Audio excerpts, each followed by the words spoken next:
Hierarchy.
Ready or not, here we come. It's time for the 2024 EuroNASCAR season to begin in earnest with the EuroNASCAR Pro Grid. This is the NASCAR Whelen Euro Series. This is the Circuit Ricardo Tormo in Valencia. And we're about ready to get started with our first racing action of the season. Fans are on the grid taking in the sights and sounds of EuroNASCAR. The stars of the show are down by their cars, making time for the fans, signing autographs and taking pictures, as you can see. And we are very excited to finally be back on the grid for the first time this year. A full quota, 24 cars set to take the start of this race. As you can see, we do have Vittorio Garelli on pole position in the number 24 PK Car Sport machine. There was a question mark as to who was going to be where coming into this race. Tobias Downhauer was suspected to be our pole sitter as Vittorio Garelli's lap times were getting deleted due to track limits. However, the onboard footage was taken up to race control and it was proven that Garelli's lap times were in fact legal, and Vittorio Garelli therefore is starting from pole position. This is the Circuit Ricardo Tormo. This is a wonderful circuit, of course. Holds the very highest levels of motorcycle racing, the traditional home of the season finale for MotoGP and the season opener for the NASCAR Whelen Euro Series. 4 kilometers in length, 2.488 miles in length. This circuit, plenty of overtaking opportunities, good braking zones, particularly turn 2, turn 8, maybe even turn 14, the final corner, if anyone is feeling brave. We've seen side-by-side battling, door-to-door, wheel-to-wheel action here so many times at the Circuit Ricardo Tormo. Are we good? Check 1, 2, 2. And the festivities down on the grid are getting ready, and Andre is already ready with our champion. Let's go down there now. Thank you so much. Yeah, we're not talking about racing today. Congratulations, Gianmarco Ercoli. How's your wife? How's your daughter? Yes, fantastic moments for me. I not stay in Italy for this fantastic moments, but I go fast for come back before. But now my head is here, and this is my job, and I try to doing the best of me. But at home everything's fine. Good. No, not very good in the qualifying for. No. I mean your wife and your daughter. All good. Yeah, stay good. Yeah, stay well. All the night don't have problem. It's a really good moment. Stay safe. That's important. Thank you so much. That's important. Now about racing. Yeah, third row. Yeah, third, because in the Super Polo we have a lot of problem with the track limit, but the direction do a big error today. So I have the potential for staying in the first row, but now the job is hard. I never have the speed in qualifying this circuit. I work hard for the race, for the long run. I think we have a good setup for stay to the group and try to go to the podium. All right, thank you so much, and welcome to the world, Ludovic.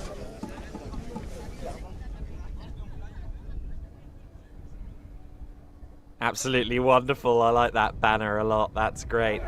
The Cal Racing team then, along with Jimmy Ercoli, Gianmarco Ercoli, celebrating the birth of Gianmarco's young baby, his daughter, and of course looking to defend last year's EuroNASCAR Pro title. Won EuroNASCAR 2 all the way back in 2015 and finally got that Pro Championship in 2023.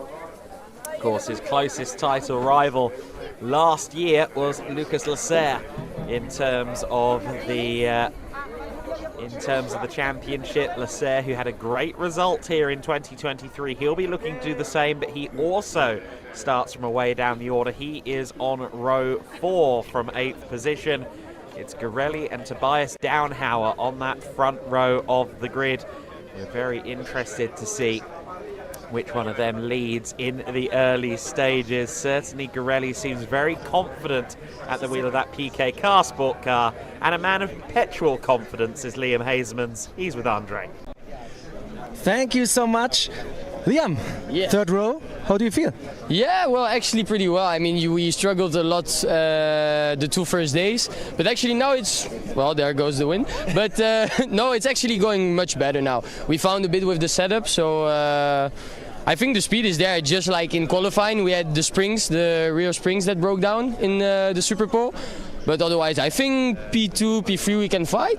P1 is a bit difficult because Girelli is like really fast. He's like putting us 6/10 in the second sector, so will be hard, I think, to keep up with him. But definitely for the podium, for sure.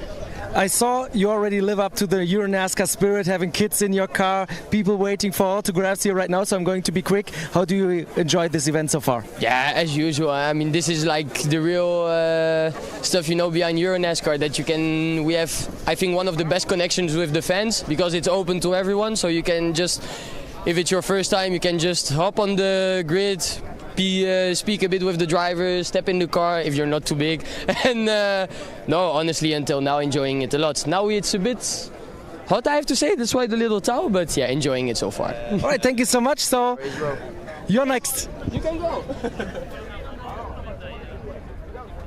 Awesome. I wonder if Liam's finally got his own helmet. He was actually sharing a Lotus Elise GT1 with his eldest brother Mike just last weekend up at the Mugello circuit. The Huismans family running a historic Lotus Elise GT1 machine this year, in addition to their EuroNASCAR efforts. And of course, Liam, the 2022 EuroNASCAR 2 champion, a driver that we always covet, a driver that we always expect to be right up there, and was the junior trophy champion last year as well in EuroNASCAR Pro. Had the pace, if not the luck, to fight for the overall title as well. Let's go back down with Sebastian Bleekemolen and Andre. Sebastian, thank you first of all for the umbrella. That's really necessary because it's really hot here. What about you? Second row in qualifying. You must be satisfied, right? Yeah, well, actually I was on P3 first, and there were a lot of things with the track limits. So luckily I had one clean lap, and I'm P4. So yeah, good starting position. Happy. What's happening to the 72 car? I've heard something that there are some technical issues. Yeah, there was an oil leak, so they're changing the engine now, but there will be on time to join the grid later. All right, thank you so much. Good luck for the race. Team owner and driver, so I have to ask several questions. That's good news for Mark Goosens, who is set to be at the wheel of that 72 car then. The engine being replaced as we speak. Sebastian Bleekemolen, great to have him back on the grid once again. A wonderful driver, a very quick driver, and of course very experienced, having won GT races at the very highest levels, a multiple-time Clio Cup champion as well. 3 podiums in the EuroNASCAR last year. Good pace throughout the season, but luck often seemed to go against him a little bit during 2023. He'll be looking for a better run of fortune in 2024. Sebastian Bleekemolen and the Team Bleekemolen squad, 3 very strong driver lineups, especially here in EuroNASCAR Pro. Dombrovski always looks promising. Sebastian Bleekemolen himself, and of course the Goose, Mark Goosens, with over 30 years, I think coming on 35 years of car racing under his belt. Meanwhile, at one point, our pole sitter, starting on second place, Tobias Dauenhauer with Andre. To do this to you, I'm really, really sorry, but how was it like when Gianluca came to your box to steal the pole award? Yeah, a bit disappointing for sure, but we are still in the front row, so everything is possible, and still looking forward to the race, and hopefully we can have a great show for the fans and for all of us drivers. There were some issues with the car in EuroNASCAR 2 qualifying. I've heard with Dominic Shark, everything's ready there? Yeah, we lost a bit of oil of the engine, but should be fixed everything, so should be a good race for us. All right, then good luck and have fun. Thank you. Tobias Dauenhauer, always a top contender since he and Promotion have really got up to speed together. That car and driver combination have looked pretty much unstoppable at times, especially Ottersleben last year, of course, and then at Zolder as well, with that massive race winning margin, I think somewhere approaching 50 seconds. Martin Dubeck also retreating under a parasol or an umbrella, depending on whether it's raining or sunning, whether it's sunshine or rain. Certainly everyone having to try and take the shade in these hot conditions. These cars have been improved coming into the season. Keeping drivers cool is one of the aspects, and Vittorio Girelli looking very cool alongside Andre. Hello, can you have an autograph, please? NASCAR Pro, pole position for you. Yeah, the decision came a little bit later than expected, but you're on the front row. You must be very happy, right? Yeah, really happy. We did a very good job in the practice sessions, works on the setup, and this morning I really had a very, very good car, so I was on it, concentrated, and did a very good lap time in. So yeah, championship is long, race is long, nice weather. So yeah, let's keep the momentum going and get the P1. Can you tell me how you prepare in a short period between qualifying and EuroNASCAR Pro race? You just had 1 or 2 hours to prepare. How is it like to be Vittorio Girelli in this time? Well, basically you have to try to relax. It was stressful because we were on with the track limits qualifying, so then yeah. The lap times were correct, so I didn't went out, so I got the pull back, so it was a bit stressful, but then you have to try to get time for yourself, relax a little bit, chill out, eat something, hydrate, you know, for the hot weather, and try to keep the heart rate low, because you know, stress level goes up. But yeah, I'm ready to go for it. All right, thank you so much and good luck. Have fun. There you go, Vittorio Girelli, sounding confident, I would say. Of course, he's familiar with these pure racing machines. The core recipe of the EuroNASCAR machine has not changed. 400 brake horsepower, a 5.7 litre V8, 4-speed, 8-pattern gearbox. But there are some new improvements. A lot of these cars will be sprouting vents in the bonnet in order to keep the engine cool. There is also the roof scoop that's been added to the top of the car. That's to try and funnel some more cool air in for the drivers. These cars can really become ovens during some of the hotter weekends, such as the ones here at Circuit Ricardo Tormo. So I'm sure the drivers will be pleased to have a little bit more air flowing through the car. Let's ask Fabrizio Armetta how he's feeling. Down to Andre. I was looking for Fabrizio a little bit earlier, but you were not there in the grid. Now I found you. You improved your pace a lot. Congratulations, second row. Thank you, thank you. How was it? Very happy for qualifying today morning, but this result, hard work in winter of my team. Yeah. I hope make the race correct, and I hope podium after the race. Okay, grazie mille. Thank you so much and good luck. There you go, Fabrizio Armetta saying podium. Podium's what he's after. That is a very ambitious goal for him. We saw there during that interview as well, Claudio Remigio Capelli there, down by Vladimir Osiortz's car. But of course, he'll race in EuroNASCAR 2 later on. Capelli, it is the Vladimir Osiortz's machine in EuroNASCAR Pro. Osiortzis, who used to double up, of course, now only driving in EuroNASCAR Pro. He has his eyes firmly set on the EuroNASCAR Pro title. He'll be starting a little bit further back. He'll be on row number 5 in 10th position, so uncharacteristically low on the grid for him. There is Ryan Vargas, the California-based driver who's already made some appearances in Xfinity this year. Critical path security backed 3F Chevrolet Camaro. Great to see him there, and certainly many fans wanting to get his signature down there on the grid. You can see the marshals lined up there at the far end of the grid towards pole position. That's because in about 7 minutes' time we are going to have a minute's silence to commemorate the life of one of their colleagues, Jose Manuel Domingo, who was a marshal here from the inception of the circuit some 25 years ago, often stationed at turn 13, the long sweeping left-hander, the penultimate corner of the lap. Sadly, he passed away last month, and we'll be commemorating his life. Andre is down there with someone from the circuit now.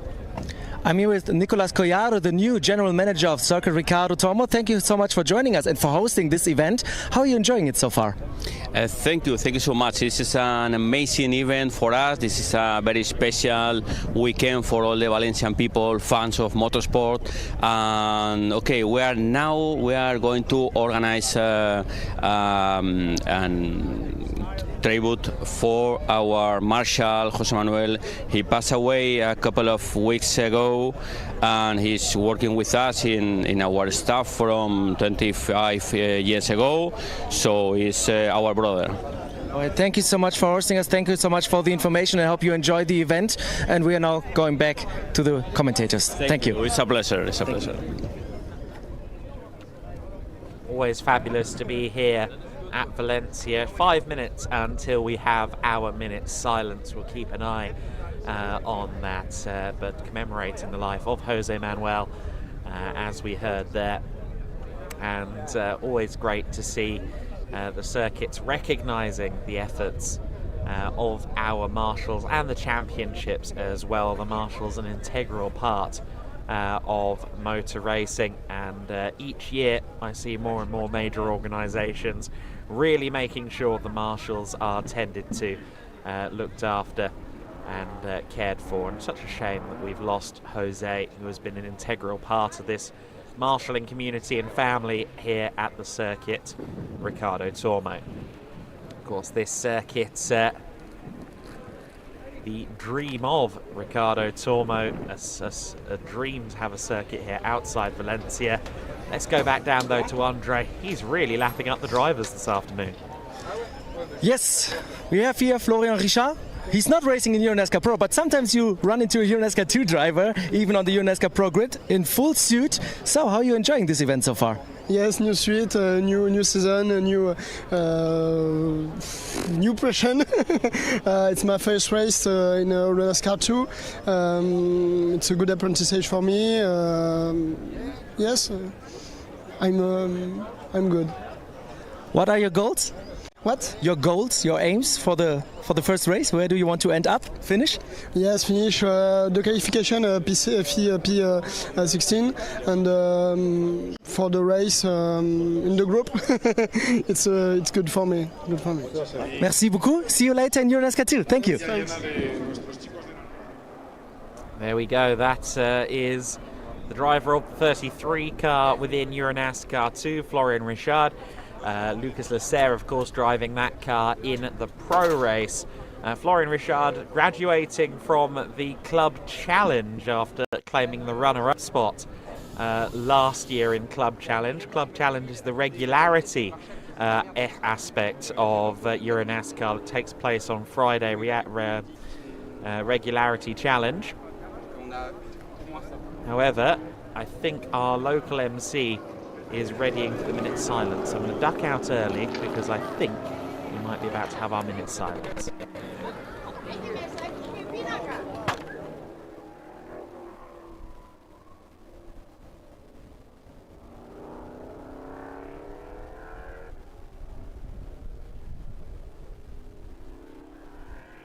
I think that minute silence will come momentarily.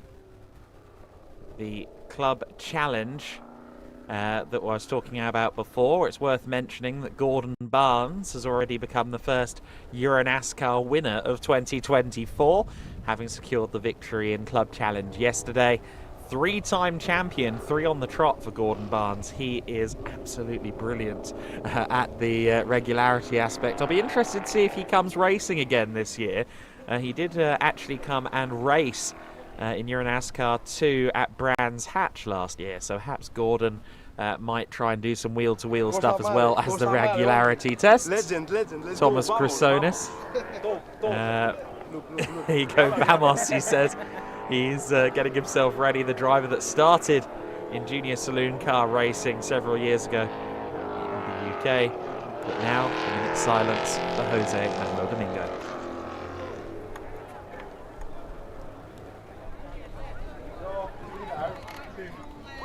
Leave it out. of the car because we won't need it.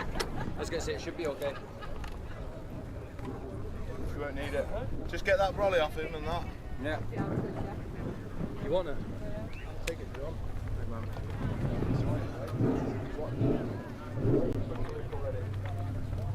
That's one. Okay, miss.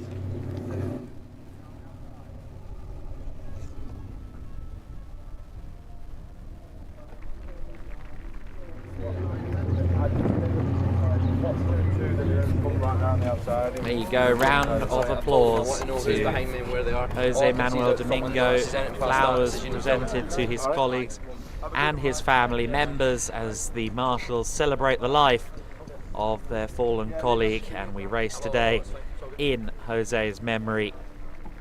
And we again wish all of his loved ones, friends and family well as the Circuit Ricardo Tormo staff with a round of applause to celebrate the life of their marshal colleague, their hero in orange.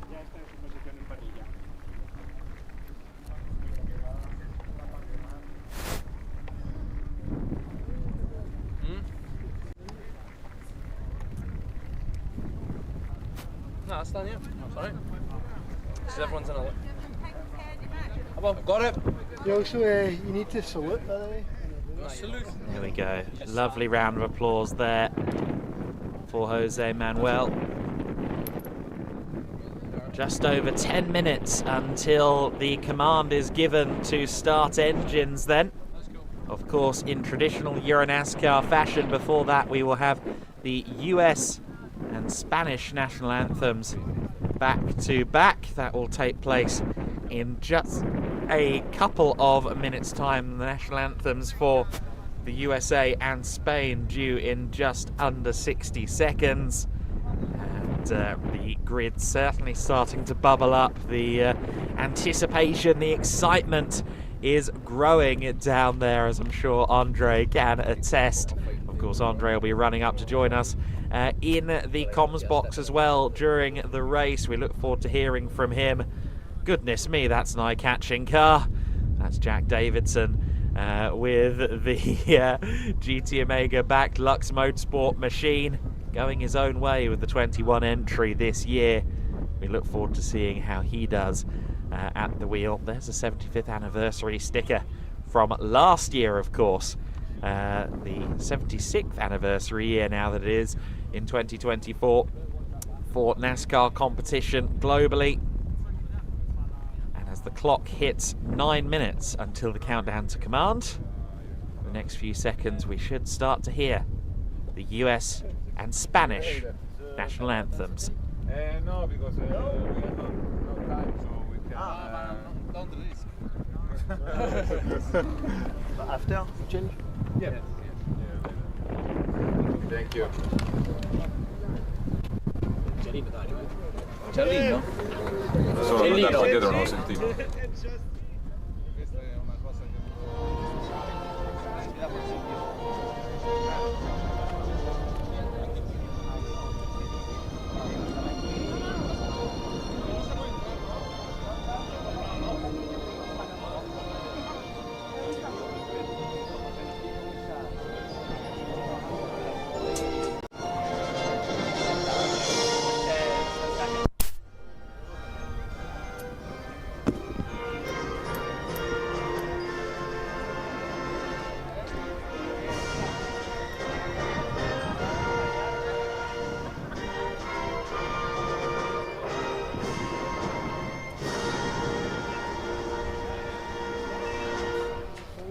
País que acoge la primera prueba de esta temporada 2024 del campeonato EuroNASCAR, escuchamos el himno nacional.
So there we go, the anthem for Spain and indeed the United States. And we are now approaching the final 5 minutes before the command is given. The famous words, of course, drivers, start your engines. We've seen some great performances of that over the years as well from various dignitaries from partner companies or indeed from US military bases in some cases, local dignitaries. There are a few people out there that really want to give that command, and when they get the opportunity they take it wholeheartedly, as Nicholas Strickler does as well whenever he gets the opportunity to say hello to a camera.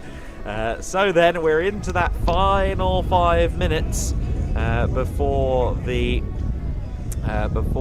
cars are fired into life. I understand that my colleague Andre should be ready to go alongside me now. I mean, from your perspective, Andre, I mean, the heat seems pretty intense out there. The drivers hiding away underneath the umbrellas and so on. Just walking around there, is it as hot as it looks right now?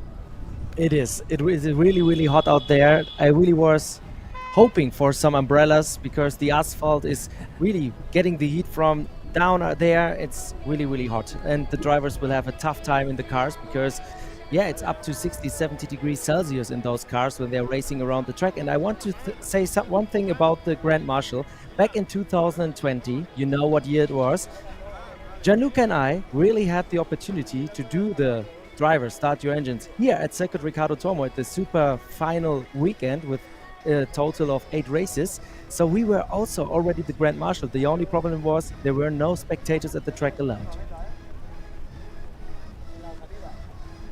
Yeah, that was the thing, wasn't it? It was a strange time out there in 2020. So then, 3.5 minutes until the command is given. Of course, this year, one of the several changes that's been made to the format is the fact that we're going to be double points in the final 2 rounds of the season. There is a playoff, the semi-finals and the finals for the last 2 rounds of the season. Ottersleben and Zolder, they will score double points. As you can see there, the scorecards on the screen. 40 points for a win here, but also that all-important 4 bonus points for most positions gained. And that's something that Paul Dufresne is looking for. On the basis of what he was telling you on the EuroNASCAR Instagram immediately after qualifying, it sounded like he was more than a little bit loose out there. The car was not complying with his wishes in the slightest. Yeah, he even said it was a nightmare to drive the car. And I'm a little bit confused by that because yesterday in free practice the car was really, really good. We saw good lap times by Paul Dufresne and also his teammate Patrick Schober in EuroNASCAR 2. I don't know if they changed something on the setup that didn't work. But Paul is always a very positive person and a really professional person, and also is Franck Violas, the team owner of REV competition. So I bet that they did everything they could to turn it over and have a good car up there. And he's starting from 15th, so when he has a good race, he can get the 4 bonus points for the most position gains. And when we look at the points attribution, it's worth 4 positions when you're in the, not first, but when you're second, third, and fourth, and so on. So those bonus points can be very, very important for Paul Dufresne if he can make it to get them. Yeah, those bonus points can often make or break a championship campaign if you've had a poor qualifying session. And Dufresne, of course, the reigning champion over in EuroNASCAR 2, now focusing on the EuroNASCAR Pro campaign. He'll be looking to fight for this championship. I don't think there's any question in his mind. He has the ability, he has the speed to go fighting for those overall championship positions. One of the quickest drivers last year across both categories, of course, already a race winner in EuroNASCAR Pro after the 2023 season, so he'll be looking to move on up.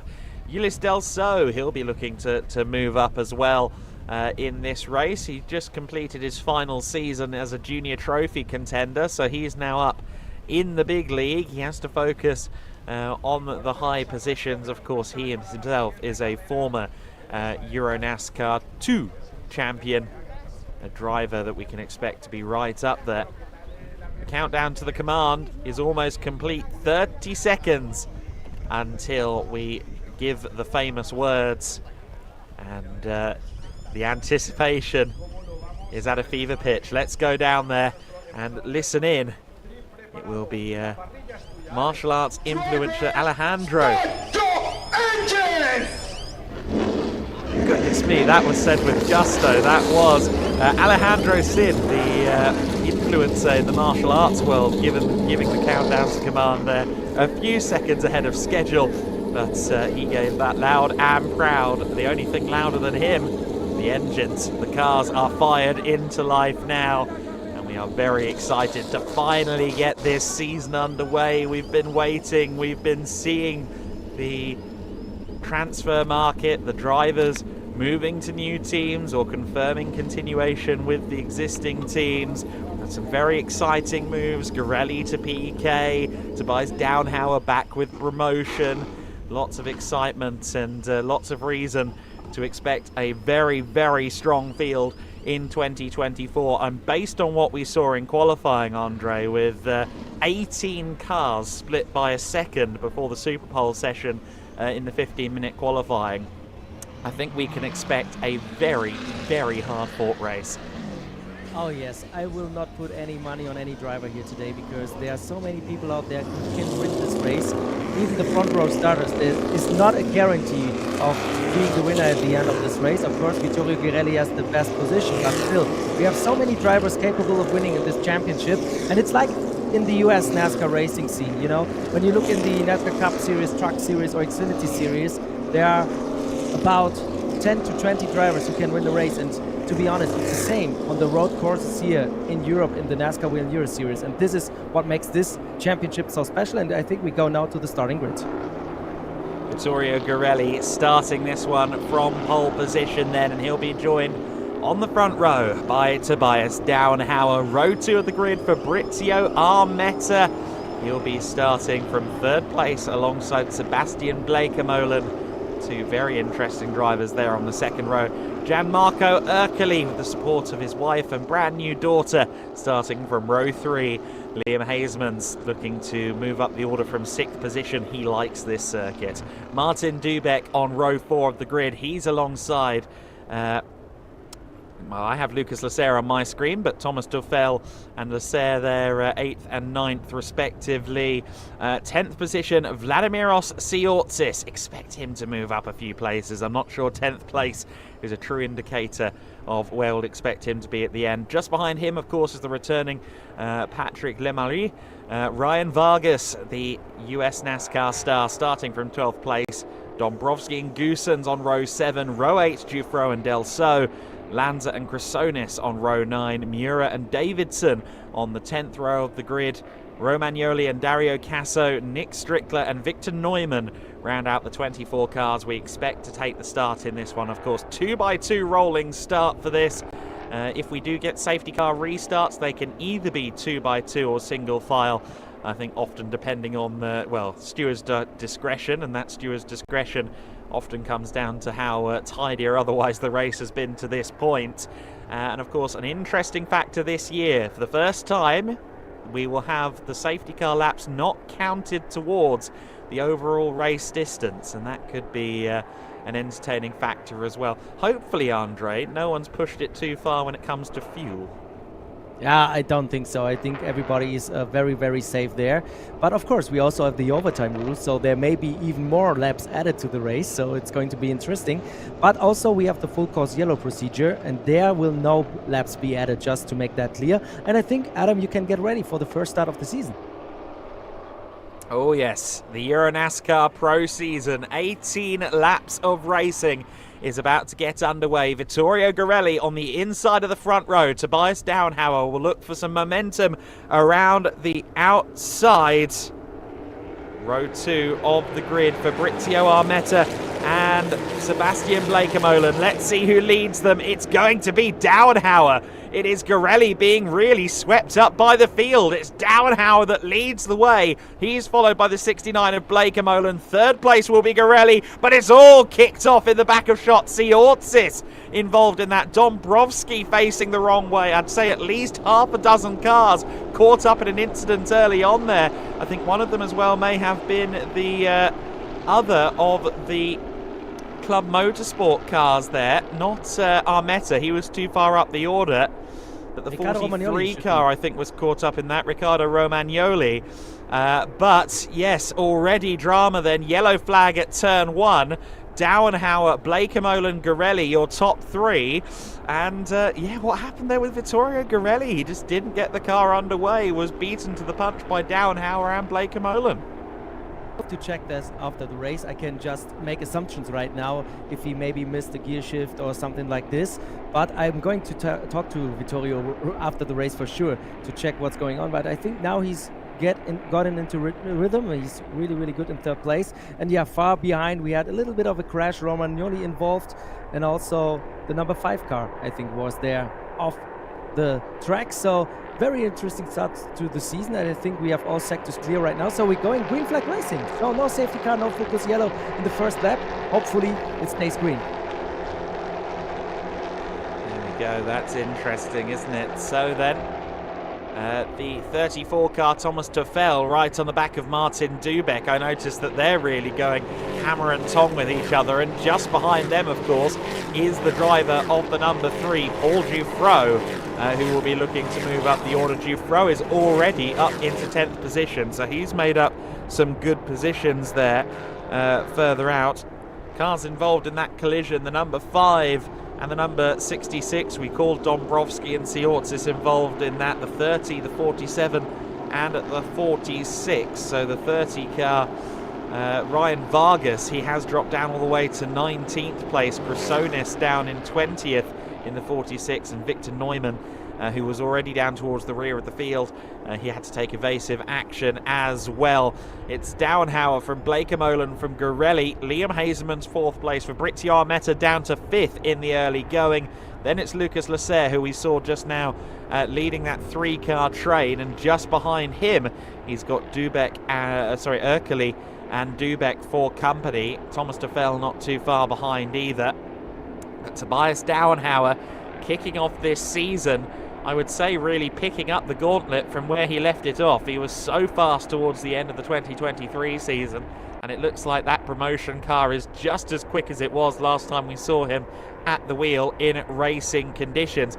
Looks to me as though as if Gianmarco Erkeli has picked up some damage there as well. You can see his side panel on that car is very much dislodged, and of course, as minimal as a difference as it will make something of a difference. That is going to have an impact on the car's overall drag coefficient. When you've got something that big flapping, that is going to cost you a kilometre an hour or two.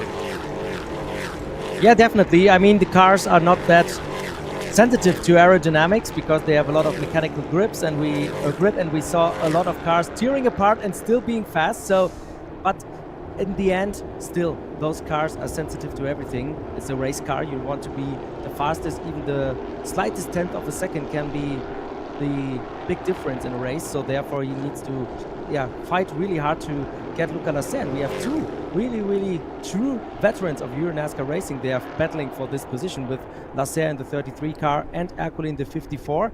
So 2 guys who know the series like the back of their hands.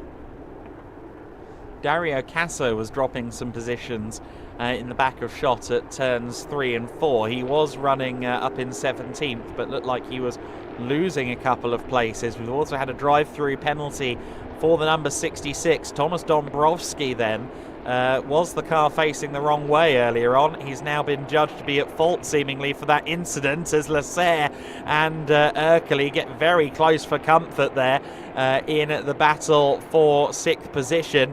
And Martin Dubek maybe sensing opportunity to get past both of them if they continue to fight this hard with each other.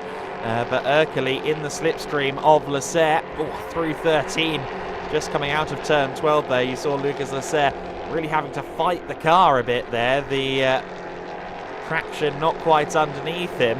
A few of these drivers had to do quite a lot of laps during the qualifying session because of deleted lap times, so some of these Hoosier tyres will be a little bit older than others, and of course the tyres have to last through qualifying and both races. In the back of shot there, I think that was Mark Goosens potentially in the midst of a scrap with Patrick Lemarie for 11th place. Yes, it was.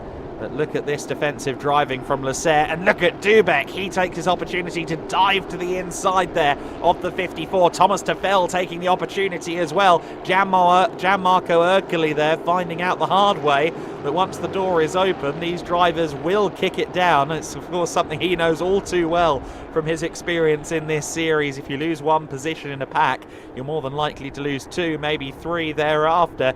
And now it's the young charger Paul Giuffreau behind Gianmarco Ercoli. Our two champions from EuroNASCAR Pro and EuroNASCAR 2 in 2023 are only 9th and 10th right now. Yeah, and we see that Paul Giuffreau already gained a lot of positions, 5 in total, so he did a really good start. Paul Giuffreau, you may found the right setup right now for the race, but we have to wait a little bit longer because it's 18 laps. It doesn't sound really much, but in the end it's quite a long run you have to do on those tires, and you have to preserve them also for the next day, for the next race. So they have to last. Yeah, when you say you do 8 laps in qualifying, that was what we saw earlier this morning, you have up to 46, 50 maybe laps you have to do on those set of tires. So you have to be very careful. But on the other hand, those are racing drivers. They want to fight for every position and every point possible. So it's really hard to get them calm, to get them to preserve those tires, to manage those tires when they have somebody in front and they want to pass. Adam, you know exactly if there's a gap, they're going to it. Yeah, absolutely right. And of course, the other thing here as well is if you've got the tyre pressures wrong, even if your tyre itself isn't too worn at the end of this race, if the tyre pressures are wrong, if the tyre pressures are too high at the start of this race, you're going to have a very loose, very sloppy car at the end of the 18-lap race distance. So making sure everything is adjusted to perfection is a hugely important part of this as well. Fabrizio Armetta in 5th position there looked like he was smoking a little bit going through 4 and 5, and in fact coming out of the TJ corner there still smoking a little bit, which is a big concern potentially for his team. They'll be keeping an eye on that. Vittorio Gorelli, meanwhile, has been trying to get past Sebastian Bleekemolen for several laps and looks closer and closer every time we see them. That was Thomas Dombrowski just serving his drive-through penalty. Rejoins the race well down the order in 24th. I've heard of doing a rain dance. He's going to be doing a safety car shuffle behind the wheel of that car, hoping that there's an interruption that allows him to draw back into the field. Now Armetta, I'm seeing smoke. I also thought I might be seeing a little trail of fluid coming out of that car as well. It looks a little bit concerning to me. Yeah, for me too. To me too, it's the same. But I have no clue what's going on there, and I think who's really taking advantage of those 4 guys here battling out for 2nd position, that is Tobias Downhauer. He can really fly away at the front of the field. He's really taking the momentum from 2023 season. He ended the season with a win at Circuit Zolder, and now he's on a really good way to get another one in here at Circuit Valencia, because those guys, they are not 100% sure where they want to be. They're fighting it out, and this is the big advantage for Tobias Downhauer to fly away in front of the field. But Sebastian Bleekemolen, I have to say, he's really doing a good job. He has Vittorio Girelli right at his back bumper, and right now 0 mistakes. He's not really blocking, he's just staying on the ideal line, on his line, and he's not doing any mistake. He's really coping with the pressure right now, right? Yeah, he really is. Tobias Downhauer, of course, the only driver to win, the only German driver to win a NASCAR sanctioned event. He would love to secure himself an early championship lead. 2.5 seconds, the gap between himself and Sebastian Bleekemolen in 2nd place right now. Of course, Bleekemolen, a multiple-time champion in the world of Clio Cup racing. And if anything sets you up for a career of wheel-to-wheel action, it is Clio Cup racing. So he is all too aware of how to defend these positions, how to fight wheel to wheel. Of course, these cars, big American Brutish V8s, well, he's very familiar with big American cars as well. Raced Vipers to great success in the early 2000s in GT racing as well. Sebastian Bleekemolen with an extensive back catalogue of racing history. It's been great to see him in recent years plying his trade here in EuroNASCAR, along with his veteran father, Mikael Bleekemolen, as well. Here's your battle for second place then coming across the line. Third, fourth, fifth, all together, separated by just 1.3 seconds, that battle. There's Gianmarco Ercoli giving us an involuntary wave as that bodywork continues to sway loose on his car in 9th position. Again, I repeat that, 9th position for Gianmarco Ercoli. I think you would have got bad odds on him being that far down the order in this first race of the season, but the chaotic weave of qualifying and indeed the first lap of the race has certainly swung against our reigning champion. We're on lap 7 of 18, 6 laps in the books here already.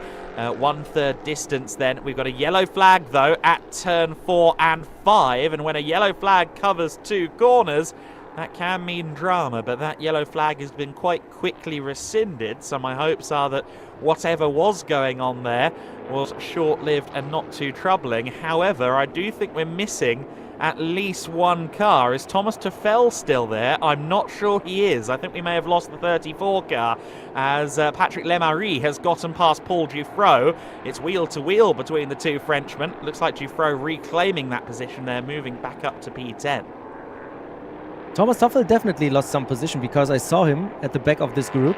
There he comes, the 34 car, the blue car, so he lost definitely some position. So yeah, he did a really good job in qualifying, Thomas Tuffel. He did a really good job last year in adapting to auto racing after coming from motorbike racing. And yeah, little mistakes, they're really, really costly in the NASCAR Whelen Euro Series, and therefore, yeah, he needs to get back into the rhythm right now. And here we have Gianmarco Ercoli getting really, really right outside of the last turn, and this is maybe the opportunity for Paul Dufresne to take another position. Martin Dubek entering the pit lane. Paul Dufresne on the inside of our reigning champion. It's both of our reigning champions side by side, and Paul Dufresne moves up to 7th position with Dubek into the pit lane, with Tuffel dropping down the order at turn 4 and 5. That moves Dufresne up to 7th place. Up to 8th place goes Mark Goossens as well. Gianmarco Ercoli really struggling in this race. The kind of lack of pace and lack of poise in the car that Paul Dufresne described in qualifying seems to have hit Gianmarco Ercoli in the race, and this is proving to be a real struggle for the champ on his first race appearance as a defending champion. This is proving to be very, very hard work. In 9th place there is Patrick Lemarie. In fact, it is now 10th place because Goossens was behind him at the start of the lap. So Goossens made up 2 places on this lap alone. So Lemarie in 10th place, Ulysse Delceau in 11th place, and then 12th is Tuffel just behind, as you can see. But Gianmarco Ercoli really is having to fight that car hard. It just doesn't seem to be underneath him today, does it? Yeah, it's really strange, but I have to say, I watched Gianmarco Ercoli racing now in EuroNASCAR for several years, and also Carl racing. Top driver, top team, but somehow Circuit Ricardo Tormo is not the best place for both of them. Whether Gianmarco Ercoli, neither Carl racing is really good at this track, so I'm betting they're getting a comeback when we go to Italy to their home track at Vallelunga. But Circuit Ricardo Tormo somehow always is a really, really tough weekend for them, but I don't expect that pace when we go further into the season because the Carl racing and the Gianmarco Ercoli tracks are coming. Well, I've seen Ercoli go wheel to wheel at the front of the order with Liam Hasemans last year, Alan Day the year before that. So I still think that being this far down the order is a bit out of character. They'll be looking to try and fix something or figure out what is hindering the car today ahead of Sunday's 18-lap encounter. We are on lap 9 of the race then, so half distance, and Tobias Downhauer is 3.5 seconds clear at the front of the order. Double yellow flags at both turn 2 and turn 5 as we look at the battle for second place between Bleekemolen and Gorelli. Didn't see any cause for the double yellows, but there were double yellows displayed at turn 2 and 5. Bleekemolen and Gorelli, though, still welded together. Gorelli with the inside line. Bleekemolen just drifting a bit wide there, but not able to get it done on that occasion. Vittorio Garelli, Bleekemolen opening the corner out there, getting a good run out of turn 11. But Bleekemolen really is having to fight hard, of course, against the man who last year was driving the sister car, of course. If we saw Garelli versus Bleekemolen last year, it was the 69 versus the 72, the two Bleekemolen Race Planet liveried cars. I'm sure not too much ill will between the two parties, a lot of respect between them, but interesting how things move on in a matter of 6 months. Suddenly these two are rivals for opposing teams rather than allies racing under the same umbrella.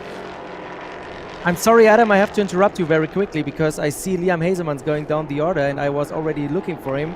Fabrizio Metta was definitely past him, but then I see him going down the order further and further more. So I think we lost the 50 car of Hendrix Motorsport. Yes, still not across the start-finish line. So Liam Hazelmans has gone missing in the number 50 car. There's our Meta behind in 4th place then. We've lost Liam Hazelmans from the battle for 2nd place. Lucas Lasser then upgraded to 5th position. Up to 6th place has gone Paul Giuffreau from 15th on the grid, lest we forget. There's the 47 car in as well. That's Victor Neumann's car from Marco Stipp Motorsport in the pit lane, the AIX-backed car. But yes, curious. Liam Hazelmans doesn't appear to be rolling around the circuit. His car has come to a halt somewhere out there. Meanwhile, Sebastian Bleekemolen still has... Oh, there is Hazelmans. We just saw him. He is limping his way around towards pit lane, but that car clearly not at competitive speed or anything even close to it. And in fact, being on the inside there, approaching turn 12, he's going to have to hope some heads-up driving from those behind him just to make sure that he doesn't get found by anybody. There's the big thumbs up from the promotion pit wall. They're loving this as Tobias Dowenhauer crosses the line to complete lap 10 of the race on to lap 11. 5.1 seconds is your advantage for Dowenhauer at the moment. It's not quite what we saw from him at Zolder last year, but that was completely unprecedented, that much of a gap, of course. Having a 5-second lead in a dry all-green race in EuroNASCAR is both rare and very, very impressive. There we can see then Liam Hazelmans with a puncture. Just looks like that tyre's let go on him, doesn't it? Yep, something happened, but there's definitely a puncture, and that's why he's trying to crawl his way back to the pit road right at the moment, and he almost made it. And the good thing is he did it in a really, really safe way, and therefore we don't have any full Cosielli, any safety car procedure, and that's up to Liam Hazelman's really, really good judgment to stay off the racing line but try to get the car back to the pits. Really good job by Liam Hazelmans, but I think he will be very, very frustrated because the speed of the car was definitely there, and that's the same for Girelli. A bad start, now he's 3rd, he's trying to pass Sebastian Bleekemolen, but at the moment he finds no way around the 69 car. And I have to say, you talked about Sebastian Bleekemolen's sporting successes in different series, but what I also want to point out, he's the team manager of the team, and they have a total of 5 cars here on track, 4 own cars, and they also take care of the 3F racing car of Ryan Vargas. So they really, really prepare 5 cars during one race weekend. Those are really, really busy Dutch crew members up there. Yeah, the program and the operations expanded a lot. Sebastian Bleekemolen looked like he might have been getting some tyre rub there as they run down the straight. In fact, that car looks like it's got a problem. That's going down on one side, isn't it? Is that another puncture maybe? Or is that a suspension issue? Not sure. But nonetheless, that car going straight on at turn 1, and Sebastian Bleekemolen loses out on a 2nd place finish. He'd been doing such a good job of holding off Vittorio Garelli, and it's turned out to all be for nothing. He will maybe reach the flag with a new tyre on the car if it is as simple as a puncture.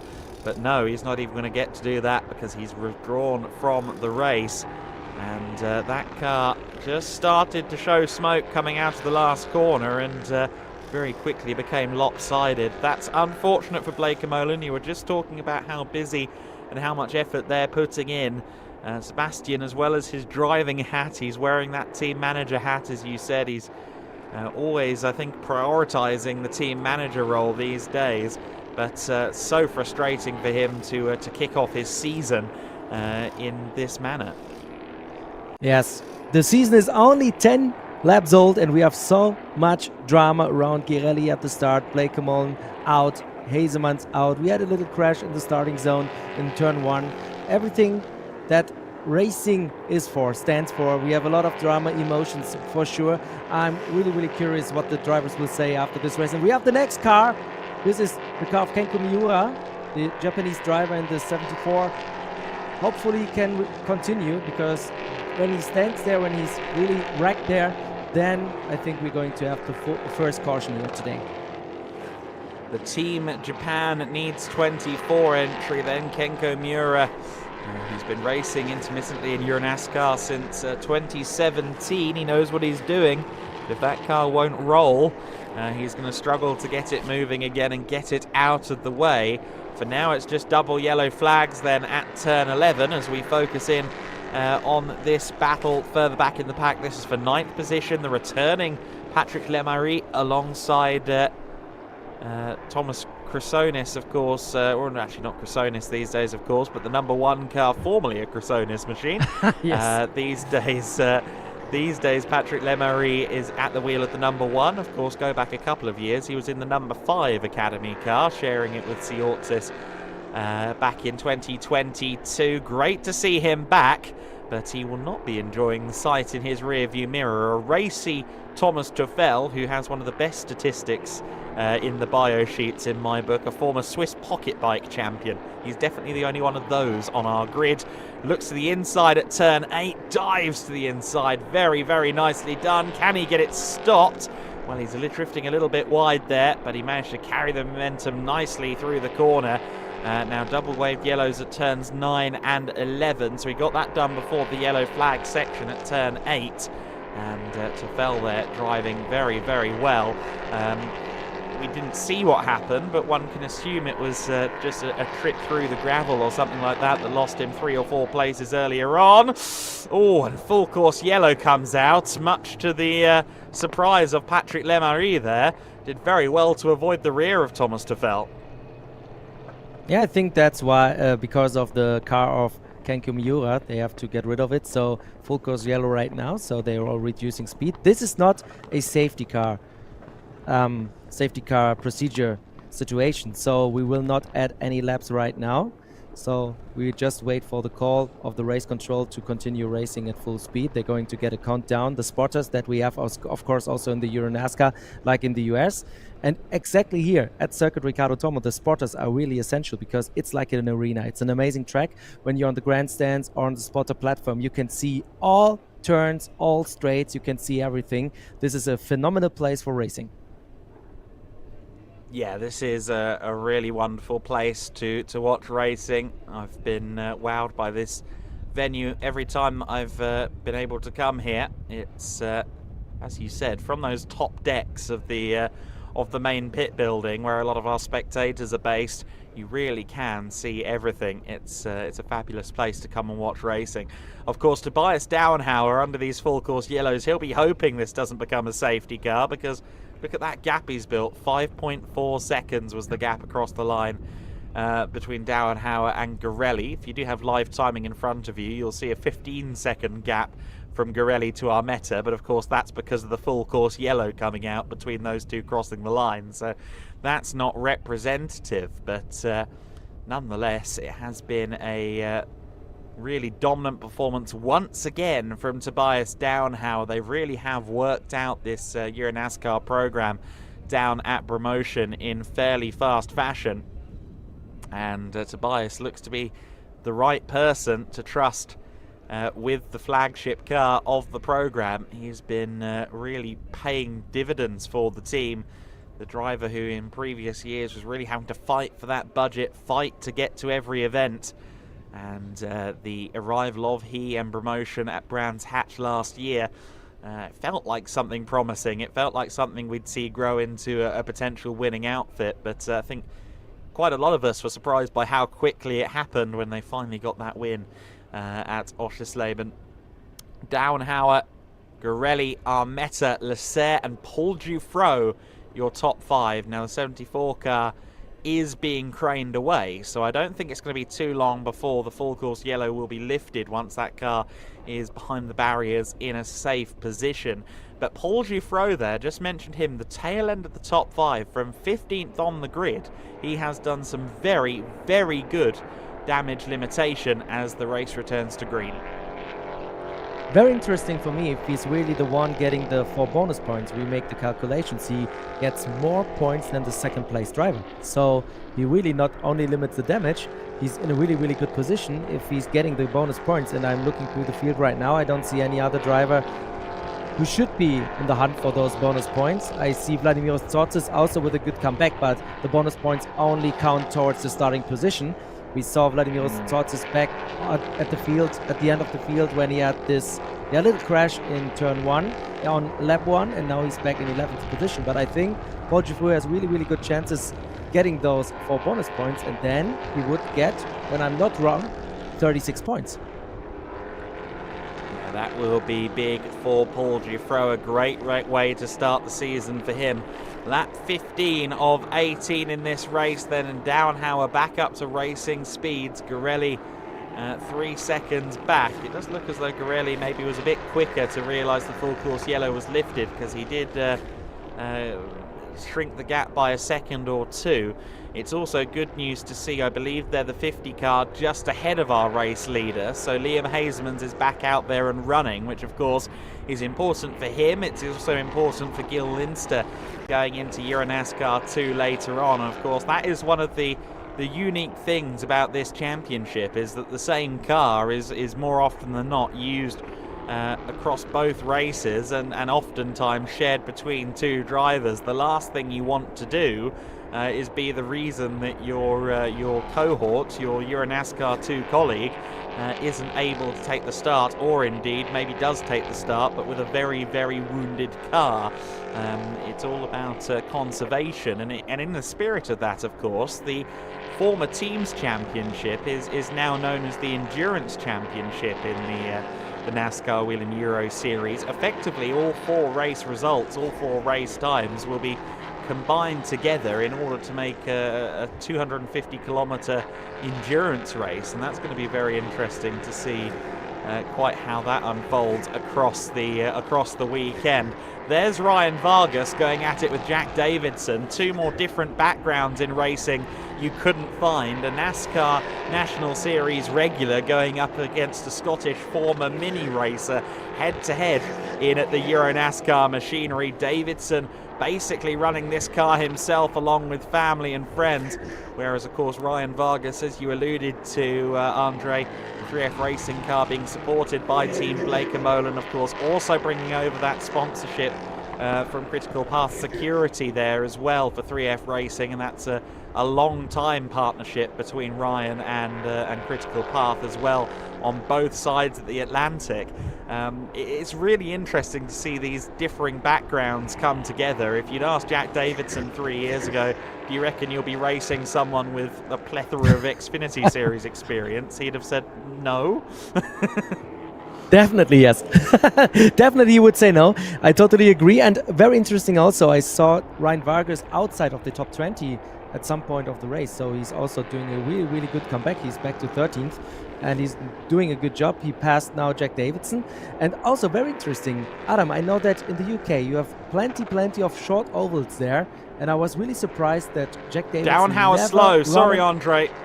Yep. Downhauer is slow. The race leader seemingly has had a problem out there on the circuit. Now, is he going to head for the pit lane? We heard on the grid with you, Andre, that he had some oil leaks in the previous race. Is this or in the qualifying session, I should say? Is this a continuation of the issues that Dominic Schack found out about in quali? Doesn't matter really what the issue is. The net result is that Downhauer is heading into pit lane as we speak, and Vittorio Gorelli takes the lead back. Vittorio Gorelli, who started this race from pole position, he's taken a long road to get to the top, but he is back at the sharp end.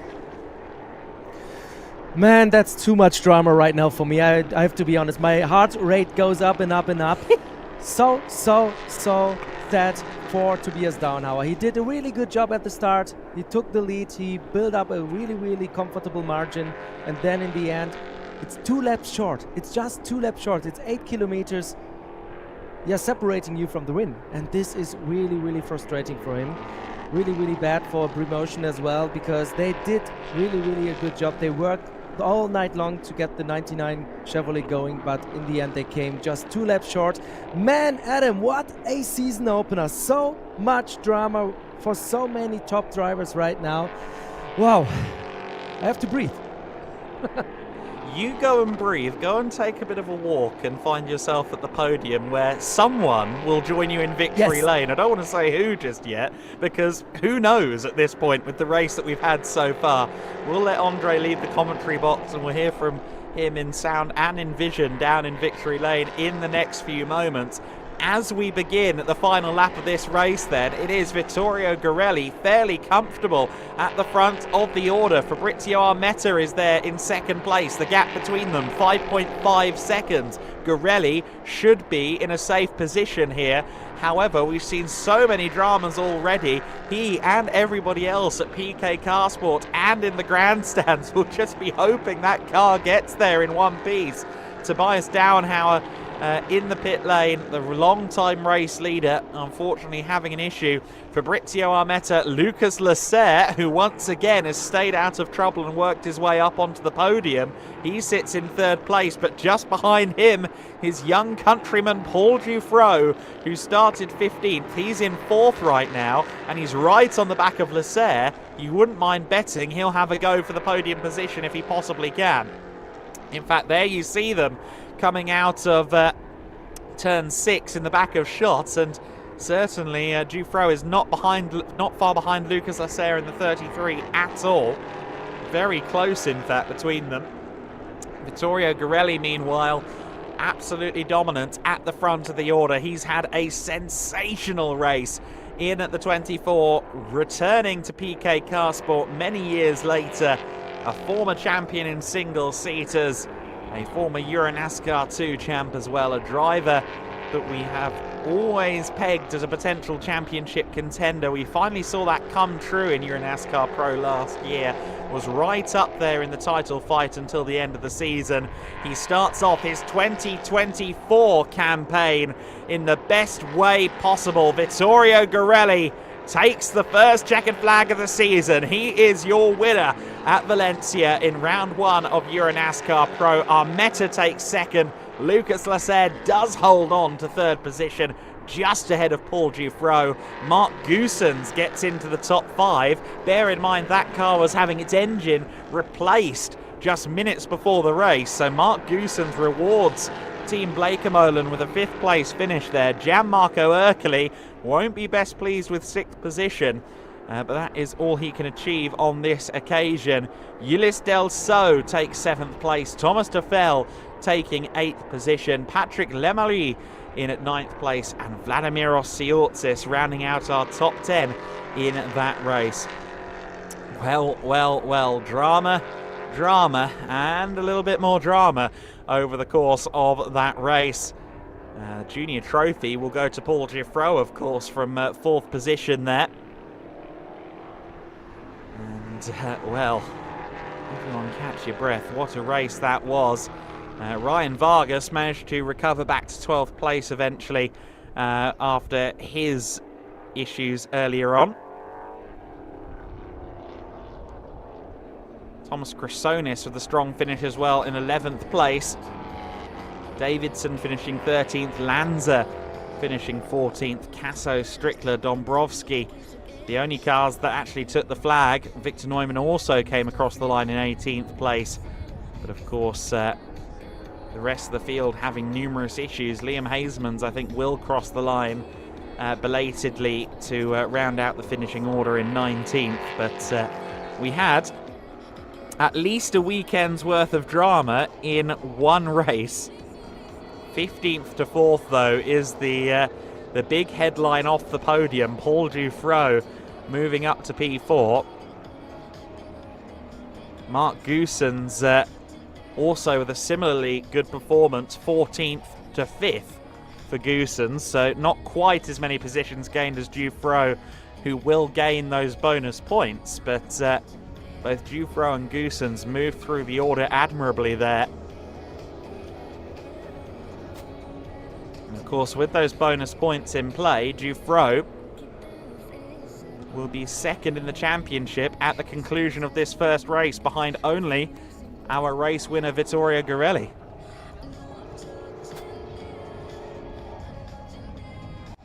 There is the 24 PK Car Sport machine heading back towards Victory Lane then, and Parc Fermé. It will be a celebration for Vittorio Garelli and the team. He sounded confident at the start of this race, or before the start of this race. At the very beginning, of course, he lost a couple of positions, but things fell in his favour, and Garelli is our first race winner in 2024. Certainly an interesting podium, isn't it? Garelli, Armetta, Leclerc. Not the top three that I think many people have anticipated at the start of this race, but the twists, the turns, and the drama of EuroNASCAR proving itself once again. And two very experienced campaigners there in Armetta and Leclerc end up on the overall podium. Very impressed by Fabrizio Armetta in general. Of course, Armetta, his first EuroNASCAR start was well over a decade ago. It was the 2014 and 2023 Challenger Trophy champion. Finally secured that second Challenger Trophy title some 9 years later. And what a drive we saw from him there.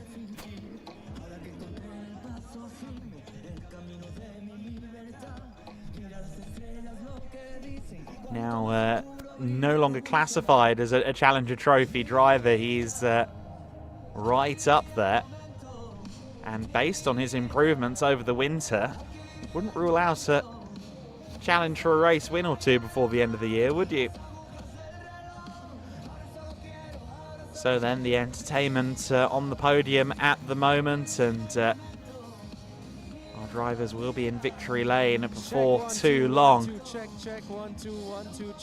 But what a drive that was from the driver of the 24 car. Vittorio Garelli put in a mighty shift at the wheel of the 24 car. He will be the first one to claim one of those victory stickers in the 2024 NASCAR Whelen Euro Series season. He'll be the first one to claim that big bottle of champagne on the top step of the podium, and he will have the championship lead coming out of race number one. Of course, a long way to go in this championship, but Garelli starting off in the best way possible.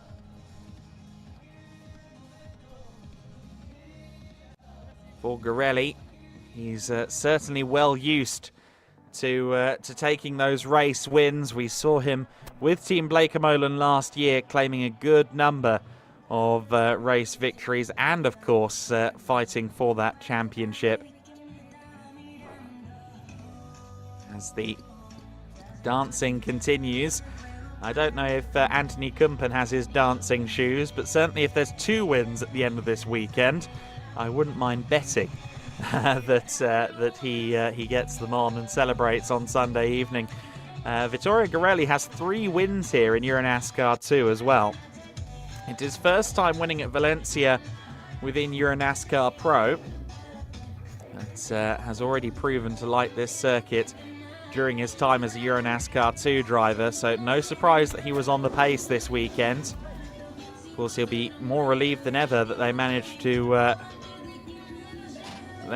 fight against that lap time deletion in qualifying. Where would he have been in this race if he'd had to start from further back in the top 10?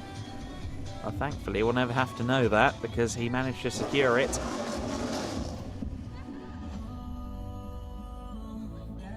This is Garelli's 4th race victory in EuroNASCAR Pro.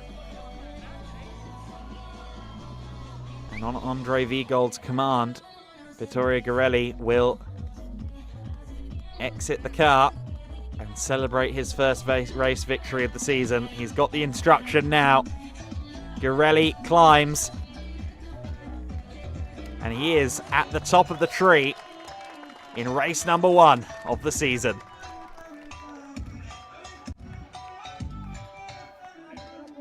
He's seemed in a particularly good mood this weekend. There's been a smile, there's been a timbre in the voice to suggest that he's been waiting for this season, he's been preparing for this season, and that he's happy to be back there with PK Car Sport.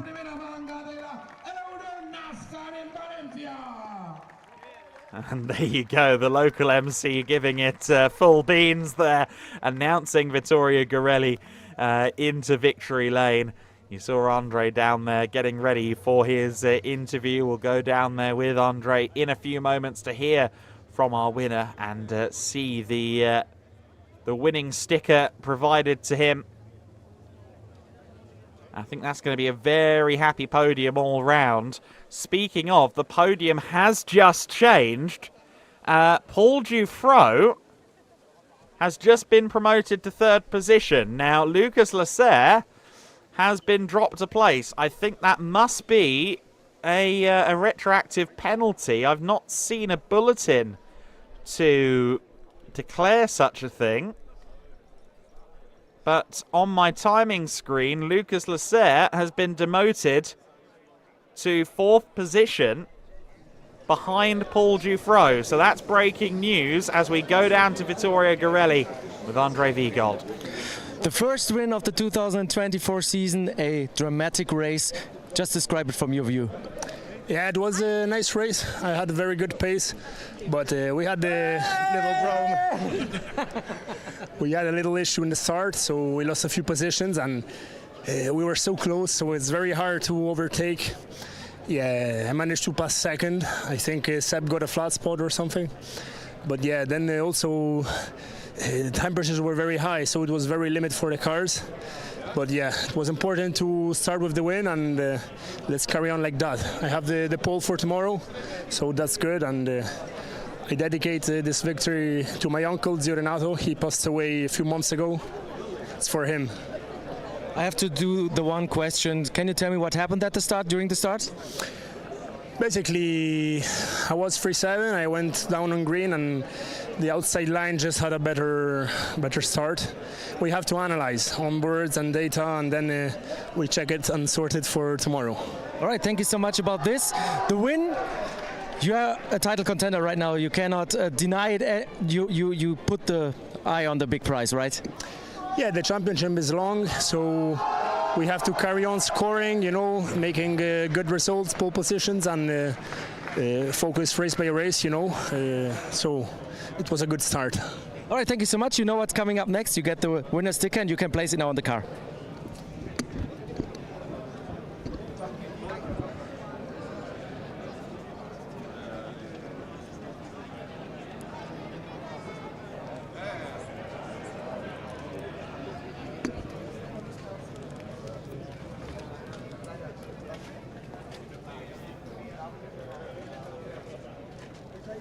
The photographer's one here.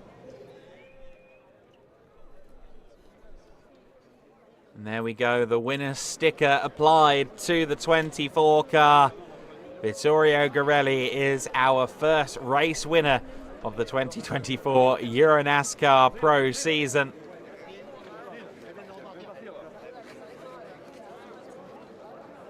A great result for him.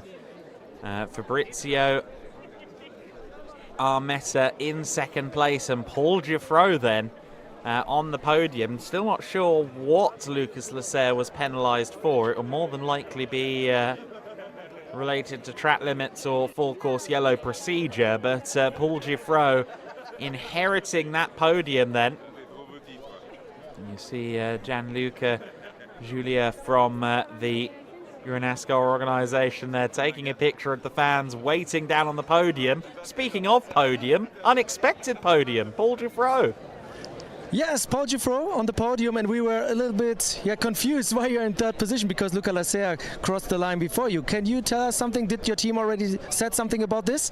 When you don't look to track limits, it's easier to be faster, so he understood that, but hopefully the race directory was good and they saw it. So yeah, it was really nice. So Yeah, I'm happy for this P3, starting from P15. That was amazing, and yeah, we got this podium. That's really nice after this bad qualification. Good. You should also get the bonus points for the most position gained, I think. I have to calculate, but when I looked at the screen, I think you get it. So you're really, really close to Vittorio now.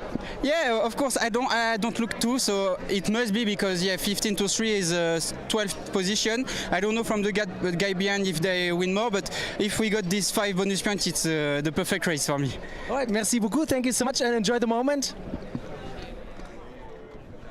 Certainly looks as though he has gained those 4 bonus points, which would give him a total of 38. Just 2 points back from race winner Vittorio Garelli's 40-point total coming out of this race. So that is huge for Giuffro.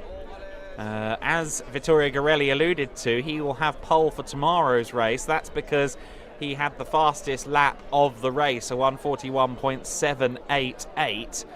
Just looking down the rest of the sheet, actually we could have some surprise packages up there towards the sharp end, because Tobias Downhauer and Liam Hasemans, the only other 2 drivers to go under a 1:42. So even though they're registered 19th and 20th with their issues at the end of the race, they should be on the first 2 rows of the grid for the next race, along with Fabrizio Armetta, I think, would be 4th on the grid. Meanwhile, Ryan Vargas is with Andre. We have to be quick because the podium ceremony is going to begin. You dropped back, great comeback. Tell me, how was the race? Yeah, no, lap 1, turn 1, I got put 3 wide and they wrecked the field in front of me and I had nowhere to go. Just nothing of my own doing, but I think we dropped to 22nd and drove up to 12th. So I guess if there's a hard charge reward, I would think we get it. All with the missing front fender too and the nose half ripped off. So plenty of damage on the race car, but to still get a P12 result out of it and get a junior podium, that's pretty neat, and just couldn't do it without critical path security and all the partners aboard our 3F Racing machine. First podium for 3F Racing. All right, thank you so much. You have to join them now, so have fun and celebrate. Will do. Great to see Ryan Vargas. Right, he lives and breathes NASCAR racing. Not just the US NASCAR series, obviously he's with us in Europe for the entire season, but actually I was watching the LA Coliseum NASCAR Mexico race after the cup race, the shootout race at the start of the season, the NASCAR Mexico race, and he was just nerding out. He was so happy to see these NASCAR Mexico cars at the LA Coliseum. We were chatting about it during the race, and he was just like, I love everything about this. This is incredible. Really loves all things NASCAR and stock car racing on a broader basis. So great to see him getting opportunities once again this year in Xfinity. He's already done a few runs this season, and also wonderful to see he and 3F Racing on the full season tour of Europe this year, along with his partners. I believe that the podium ceremony is ongoing. There is Paul Giuffro. He's gained the Valencian flag for his troubles. He gets 3rd on the podium. Fabrizio Armetta alluded to a lot of work he's put in over the winter, and it's clearly paid off.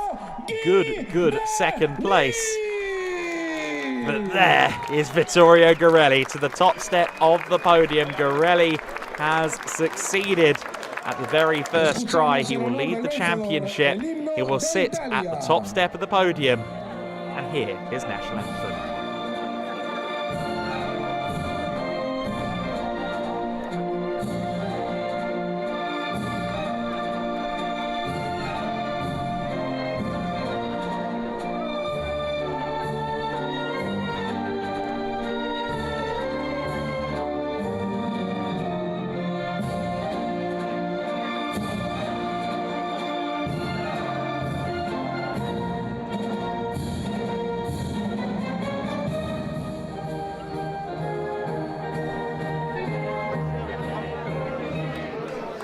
Ese aplauso para Paul, para Fabrizio y para Vittorio. Vittorio Garelli then, our race winner.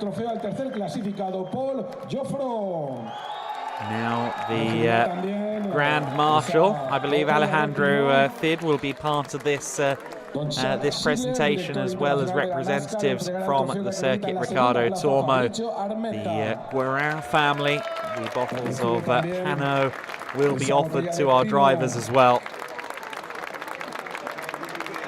And rounds of applause all round from the drivers, or to the drivers from the fans. Evidence today that Vittorio Girelli was the class of that field.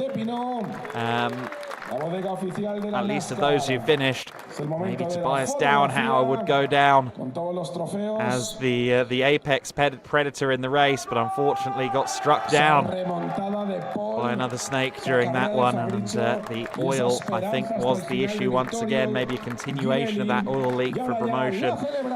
That will be tracked down and found out, I'm sure, by Andre and the team at EuroNASCAR on the social platforms after the race. But now we get ready for 2024's first champagne shower. Ahí está la espuma de la celebración y a la par Paul Jufro y Fabrizio Armeta. Ese aplauso para los tres pilotos de esta increíble Girelli, carrera que Armeta hemos vivido. and Jufro celebrating the overall podium here at the Circuit Ricardo Tormo. Of course, Jufro is also going to get the opportunity to celebrate a victory in the junior trophy as well.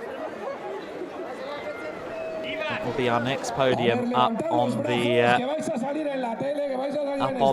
stands as the fans wave in the background of the photograph. Love the local MC really getting into it, adding so much to the atmosphere.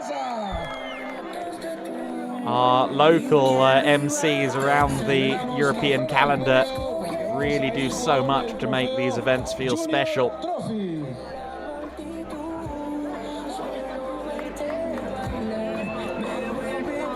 There you go, Vittorio Girelli and co exit stage left.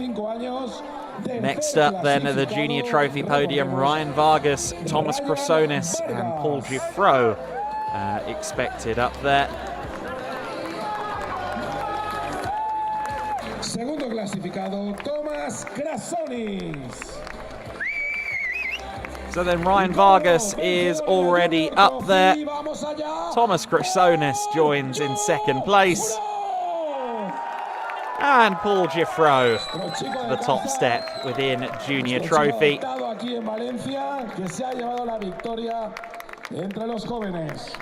Don Nicolás Collado, director del Circuit Ricardo Tormo, hará entrega del trofeo al tercer clasificado. So then our trophies presented here. Nicolas Collado, the director of Circuit Ricardo Tormo, presenting the trophy to Ryan Vargas, as he did to Paul Jufro in the previous event. Fabrizio Armeta receiving his trophy from Chad Siegler, Chief International Officer of NASCAR, and Reme Mazzolari, the representation from the Diputación de Valencia, presenting the winning trophy there to Paul Jufro. Vice President of the Diputación de Valencia. Great to have local faces, NASCAR faces, and indeed people from the circuits all providing trophies to our drivers. Dario Casso, third step of the Challenger Trophy podium for him. He's joined by Massimilio Lanza. And Thomas Toffel will take the top step in Challenger Trophy, despite making what seemed to be a bit of an error in the mid-race and losing a few positions, he still had a very good drive and looks incredibly strong as well. He's done some testing here over the winter. He looks a lot stronger for it around this Circuit Ricardo Tormo, and he is on the top step. A motorcycle racer turned stock car driver. Here you see Chad Siegler presenting the trophy to Lanza, and Reme Mazzolari will be the presenter of the winning trophy as well. So there is Reme, she presents the trophy. That is our final podium ceremony, our last set of podium photographs for our winning drivers. Of course, for Tefel, not his last racing of the day. He'll be back out there in a matter of hours in the EuroNASCAR 2 race. But the scenes and the celebrations continue here at the Circuit Ricardo Tormo for the EuroNASCAR Pro's first race of the season. Now gear up again to do more racing at 5:10 local time. We will begin to bring you the broadcast for EuroNASCAR 2, race 1 of the season.